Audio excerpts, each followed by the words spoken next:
Ladies and gentlemen, boys and girls, thinkers, tinkers and U-boat sinkers, welcome along to the Joe Spivey YouTube channel where we discuss books and little else. And oh my dearie God, I know that very many of you will have been friendly to me in the past. Many of you guys who I'm told comprise about 40 to 50% of my viewership, who hail from the greasy United States of America with all of your fanciful meats and all of your strange neologisms, must now regard me as something of an international foe.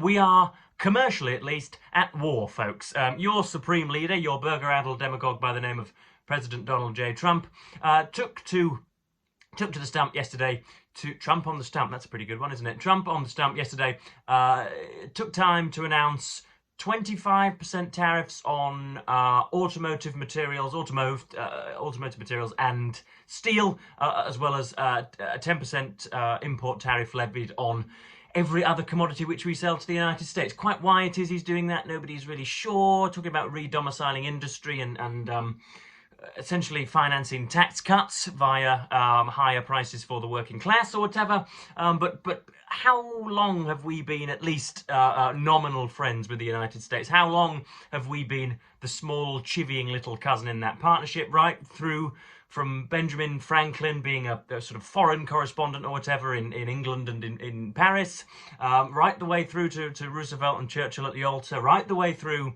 to David Cameron and Barack Obama shaking hands in 10 Downing Street when amicability was at its highest, and all of a sudden we are, as I say, titular commercial enemies because you are levying tariffs on us. So thanks for that one, folks. What else is it that I've got to discuss before we get into today's tag video?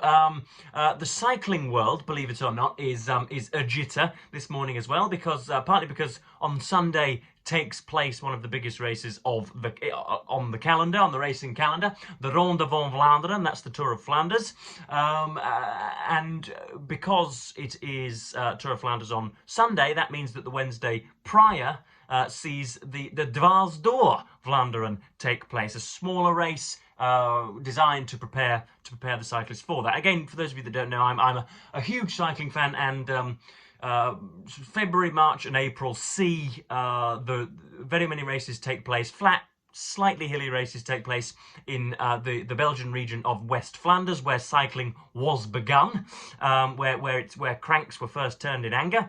And a strange thing happened in Dwars door Vlaanderen yesterday. I needn't really go into the detail, but a group of 4 were out front, 3 of whom were from the same team, and yet the individual riding for the opposite team won the race. Quite unbelievably. A bookmaker would have given you £1 million on a solitary sterling if you would have predicted that Nilsson Paulus would have won that race, and yet he went and did so.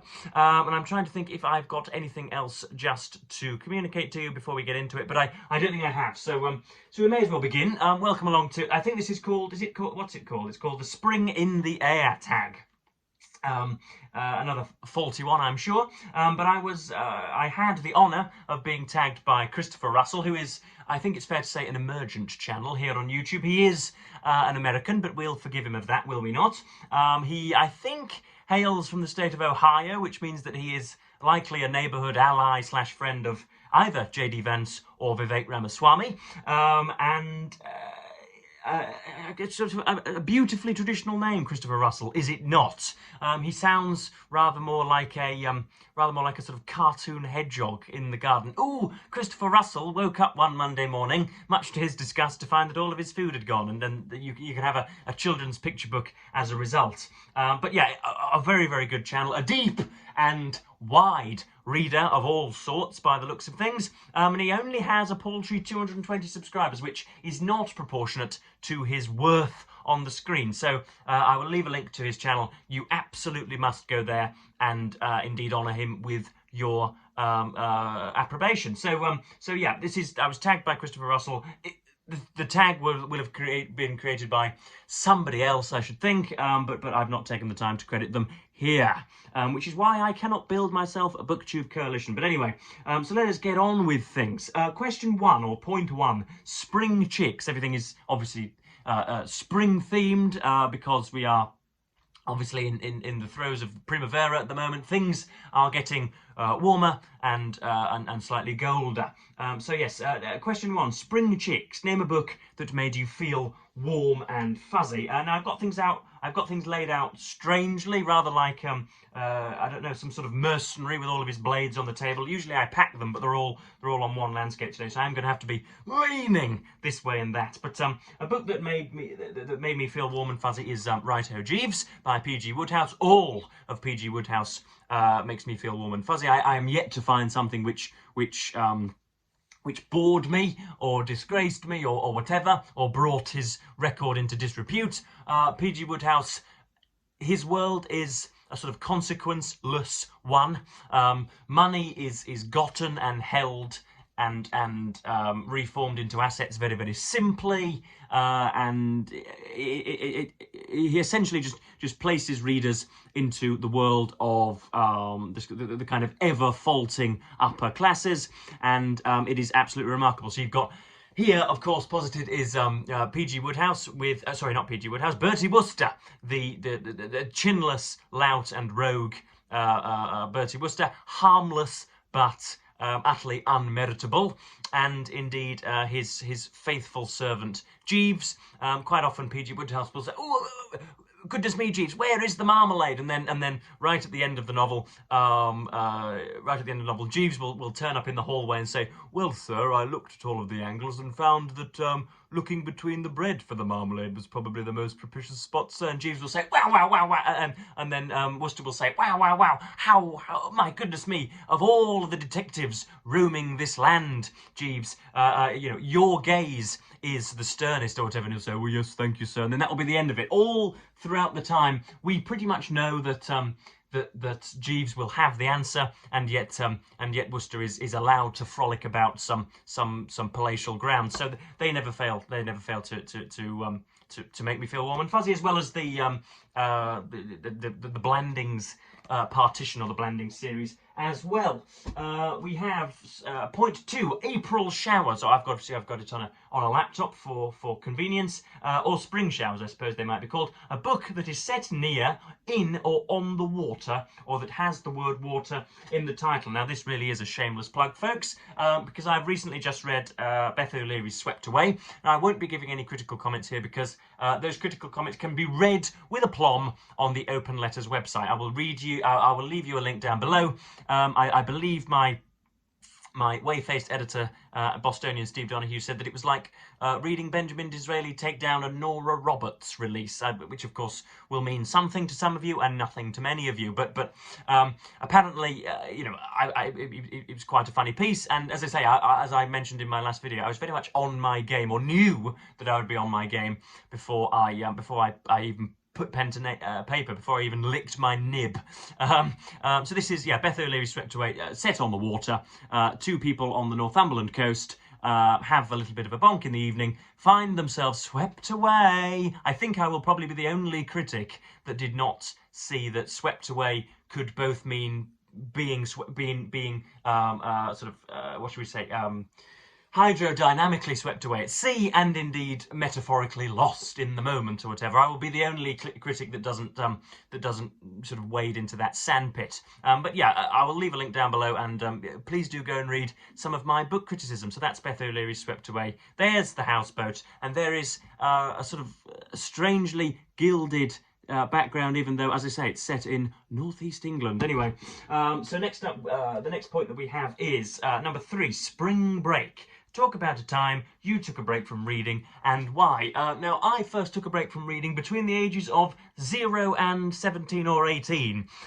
Believe it or not, I was a pretty intelligent young boy, as well you might be able to tell, but very seldom applied myself. I was top of the class when I wanted to be, and yet, if indeed I wanted to nudge the blonde to my left and to my right, then I would have done so. That was obviously when I hit puberty. But in primary school, I was often found in a wheelbarrow, or catapulting conkers across the playground, or scoring a hat trick at lunchtime, and didn't really hadn't yet seen the reading world open up to me, and indeed the individual who is next placed on this list can be credited with doing that. But yeah, I only read as a sort of Edwardian chore in class. So right through to the ages of, as I say, 17 or 18, I think it was, when I was in sixth form, did I first begin reading for pleasure. Countless teachers, lodged canonical blokes down my throat, bits of Thomas Hardy, bits of Dostoevsky, I think, bits of George Orwell now and then, because his works are small and simple. One for the Orwellians there. But as I say, it was only 17 or 18 when I first began reading. Nowadays, the only mini breaks that I have often are when I am in the baronial presence of Grand Viceroy Spivey at over in Derbyshire, when I am in those leafy folds. Sometimes I forget that when I'm here, quite often, both my mother and the 7 or 8 Burmese sex workers that I have round of an afternoon quite often leave me to do my business, whereas when I'm at Grand Viceroy's now, because he lives so far away, we see each other so seldom or not so often, we feel the need to do stuff. We either go and appraise a local landmark, or cut the ribbon for a local spa or whatever, and so I don't get much time there. But I'm always anxious after 2 or 3 days of not reading at all. I'm always anxious to jump back onto the horse. So I hope those. But I would like to know if indeed you guys do indeed read every day, or whether you read by the hour, whether you read by the week, and whether you ever feel the need to have a break, or whether you allow yourself a break, or whether you charge on like decent Calvinists. Point 4, Swallow's Homecoming. I can take the lead out of this now because that's fully charged. Swallow's Homecoming, a book or an author you always go back to for comfort. Now this is strikingly similar to the first point. I think you'll agree, but because I am the master and arbiter of variety, I have managed to find someone who fits the bill. We have Martin Amos's Money here. Now this, as I say, was one of the books that can be credited with dragging me by the hair, by the centre-parted curls, from obscurity. And he was a man writing directly for me. When, as I say, at school, literature was rather stony-faced, rather austere, rather exceptionally serious and philosophical. And here was a man writing about chlamydia and the drawn-out difficulties of courting women in the 1980s or whatever. Here was a man who did not take you to the valleys or to a palace or to the Russian Civil War or whatever. He took you to the bedroom, he took you under the covers, and he showed you the salty deposits beneath or whatever. Martin Amis is, I've since parted critical company with him because I don't think he could develop a character to save his life. But he was a very, very, very sophisticated worker of the language, as he's borne out in his non-fiction. But yeah, I quite often, if I am completely spaffed, pardoning the imagery, if I'm completely spaffed of energy and cannot grip onto Dickens or Eliot or the poetry of Alexander Pope or whatever, or if a new novelist is irking me, then I know that this gentleman will. And of course, now we read him in his absence. He died 2 years ago, I think it was, almost perhaps even to the day of. Was it May 2023? I think he died of esophageal cancer because he could not part with those little glinting helpers of his, also known as cigarettes. But yeah, Martin Amos's Money, and indeed anything pretty much from his oeuvre, apart from what do I find utterly disgusting? Success is a completely hapless book and feckless book that I won't enter into again. But now we've got point 5, Blooms, a book that started slowly but blossomed to be one of your favourite reads. Am I on the right track here, or have I lost everything entirely? This happened to Christopher Russell. He also lost his place, and yet I have managed to do so as well. A book or an author you always go back to for comfort. Yes, I've got that. A book that started slowly but blossomed to be one of your favourite reads. Now, there is a book in the place of point 5, which was not difficult at the start and did not have to blossom to please me. We have here I think I must be the owner of the world's first book with human agency. This book, Anthony Trollope's autobiography, has crept from the shelves onto my bed, and I have not the foggiest reason just why it is here. This does not adhere to any of these points, but there's Anthony Trollope's autobiography, just in case you were wondering. I do indeed possess it, and I do indeed enjoy it. Quite why it's there, I don't know. Maybe was that a book or author I always go back to for comfort, but I always go back to him for comfort. So I don't know. Here's Trollope. Please do give him a read. He's a Victorian author who also worked at a postal depot. Anyway, let us wrestle back control. A book that started slowly but blossomed to be one of your favourites. This certainly does apply, and we are, as a result, back on track. This is Sir Walter Scott's Waverley, written about a Jacobitical period, just after the 1689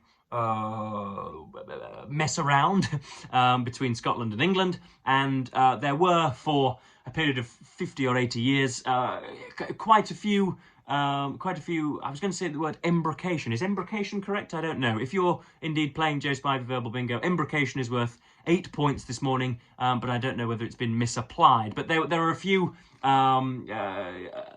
contretemps between Scotland and England, and obviously some of the tartaned individuals here from Scotland were sent down to England to, Lord knows what, avenge righteousness, I should think. But Walter Scott writes beautifully, but it begins rather slowly. It's a young boy by the name of Waverley who is being tutored in the ways of the world, and Sir Walter Scott's writing is sort of slightly rotund and typical of the period. It's exhaustive, and I knew that it was valued by many, and I only started to sort of get on with the writing perhaps 100 or 150 pages in, and yet by the end I was starstruck indeed.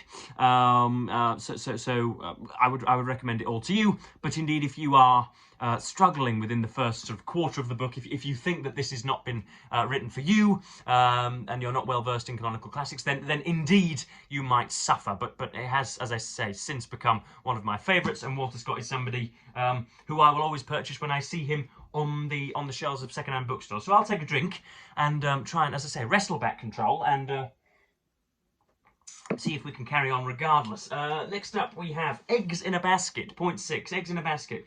3 books you want to read this spring. Now have 3 books, all of a completely different ilk and calling, but I'm sure they will be, hopefully, equally valuable.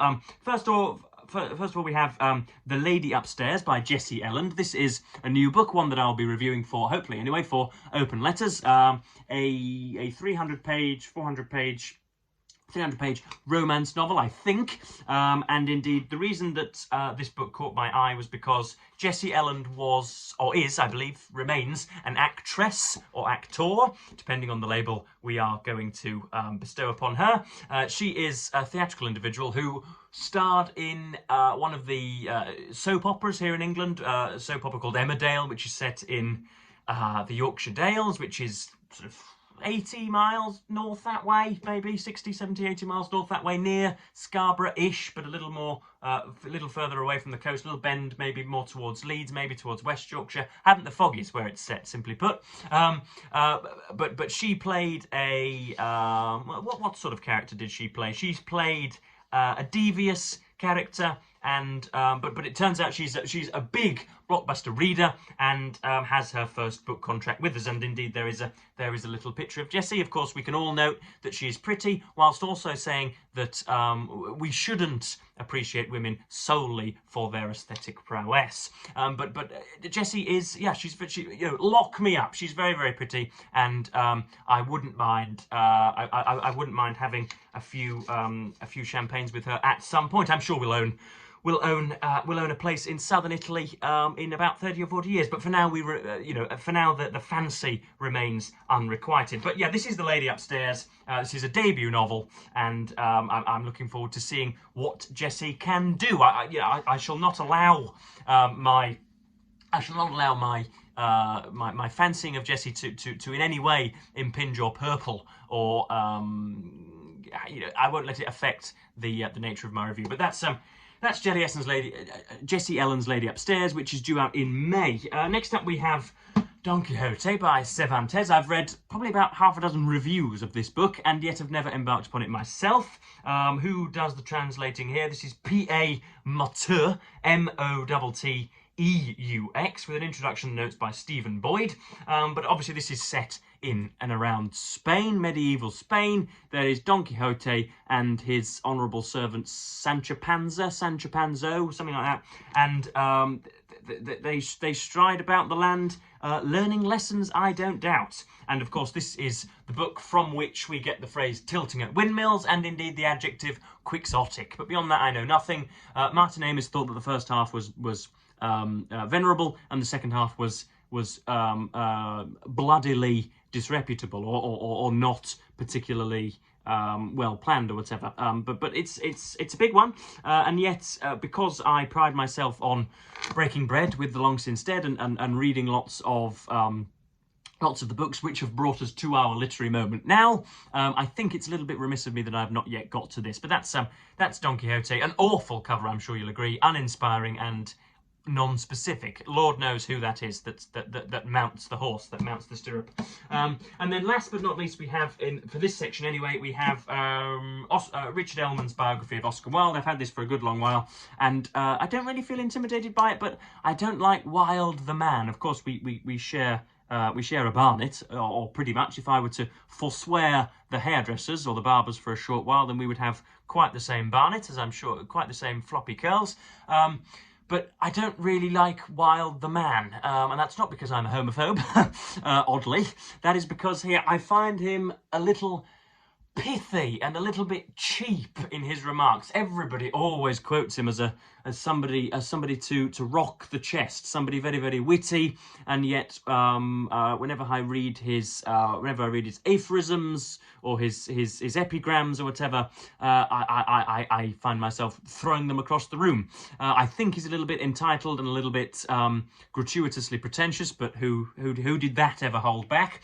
And this is, what is it, 800 pages, is it? This is massive. No, it's not 800 pages. They must be thick boys, because this only runs to 500. But yeah, Richard Ellmann has written biographies of Joyce and other sort of patrons of the 20th century, shall we say?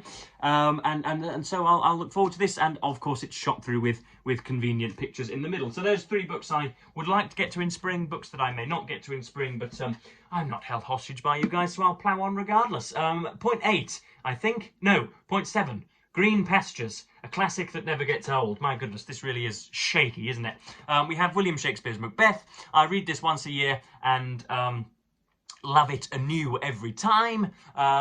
You should look no further than William Shakespeare. I'm saying nothing new, but you should look no further than William Shakespeare for sort of lexical, lyrical gravitas. I fail often to follow the plays quite exactly. I realised a few years ago that Shakespeare spent most of his time simply rehashing tales that were already in existence for a paying, bartering audience, and didn't have 21st century latte swilling squirrels like myself in mind. But the language and the beauty of the language is always something that never something that fails to amaze me. I realise that I really am not on top form today, and yet I'm gonna, as I say, plough on regardless. I know that I am somebody that prides myself on verbal dexterity, and sometimes I just feel as if I'm not up to the mark. But anyway, this will not affect us. Question 8, Pollen, a book or author you are allergic to, and this is Douglas Murray. This is The Strange Death of Europe. He is, what is he? He is, I suppose, he would have me describe him as a right-wing commentator, as a jarring polemicist, as a deep thinker, as a cultural critic, as somebody who dissects the multifarious and polymorphous difficulties of our times, somebody who is a small c conservative, and all the rest of it. But unfortunately, Douglas Murray has never quite taken me that way. Everybody, even the weighty on either BookTube or in the letter writing world or the critical world, have regarded him as something of an heir to Hitchens, and yet I've never really seen that. I've read countless columns of his in The Spectator. I've read all sorts of him and read lots of interviews of him, and yet I fail to see the magnificence. I really do. And now, of course, he has turned to supporting Donald Trump and all that he stands for. And I've always found him on this particular topic, anyway, the strange death of Europe, to be a sort of, what should we say, a helpless xenophobe. Not somebody who values immigration for immigration's sake. Not somebody who has reservations about the people that we are allowing to enter into this country, but simply somebody who feels that individuals are different purely by dint and virtue of the colours of their skin and the origins and accidents of their birth. And unfortunately, he is getting more and more mad by the day, and is defending what has been called by many reputable worldwide organisations as a genocide in Israel. So he is somebody who I have never appreciated, and who I appreciate less now, because he has taken a sort of crazed turn for the worse. But that's Douglas Murray. I don't doubt that I should like his book, The Madness of Crowds, because he takes aim at the craziness of university campuses, and of course I am in vehement agreement with him on that. But other than that, I'm not sure. And then the bonus question 9, Equinox. Find 2 books on your shelf that have the exact same number of pages and talk briefly about them. That is patently mad to go about your books and looking for the page numbers. So I have not even bothered to do that because it would be torturous and without meaning and without reward, I should think. And then question 10, tag others. If indeed you are fortunate enough or unfortunate enough, depending on perspective, to be viewing this video and have a booktube channel, then consider yourself tagged. But yes, I must thank Christopher Russell for doing so, for tagging me, and again must latterly urge you all to go and subscribe to him. But yeah, don't feel as if I'm in top form quite today. I feel as if I'm not perhaps doing you all dirty or whatever, but